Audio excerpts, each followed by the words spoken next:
Evening చిన్న పనుండి బయటకైతే వచ్చాము. క్లైమేట్ ఏమో చాలా చల్లగా ఉంది. ఏదో ఒకటి స్నాక్స్ తినాలనిపించింది. ఇంకా మేమొచ్చిందైతే అత్తాపూర్ ఏరియాకి. అక్కడ ఈ మిర్చి పాయింట్ అయితే చాలా ఫేమస్. మేము పాతింటి దగ్గర ఇక్కడే ఉండేవాళ్ళం.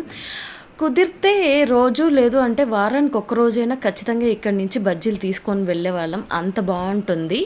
ఇంకా చాలా ఇయర్స్ తర్వాత అయితే ఇటు సైడ్ వచ్చాము. ఇటు సైడ్ వచ్చిన ప్రతిసారి ఇక్కడ బజ్జీలు అయితే అసలు మిస్ అవ్వం. కాకపోతే వచ్చిన ప్రతిసారి చాలామంది జనాలు ఉంటారు. అంత ఈజీగా అయితే దొరకదు.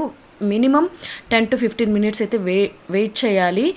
వేడి వేడిగా అప్పటికప్పుడు నార్మల్గా వేసి ఇచ్చేసేయరు. ఆ బజ్జీలని ఇలా కోసి అందులో ఆనియన్స్, కారము, కార్న్ఫ్లేక్స్ మిక్చరు అన్నీ వేసి నిమ్మకాయ పిండి అలా ఇస్తూ తింటుంటే ఆ టేస్ట్ మాత్రం నెక్స్ట్ లెవెల్లో ఉంటుంది. ఇంకా మేము కూడా వంకాయ, అరటికాయ బజ్జీలు అయితే తీసుకొని తినేసి హ్యాపీగా మా పని చూసుకొని ఇంటికైతే వెళ్ళిపోయినాము. Bye bye.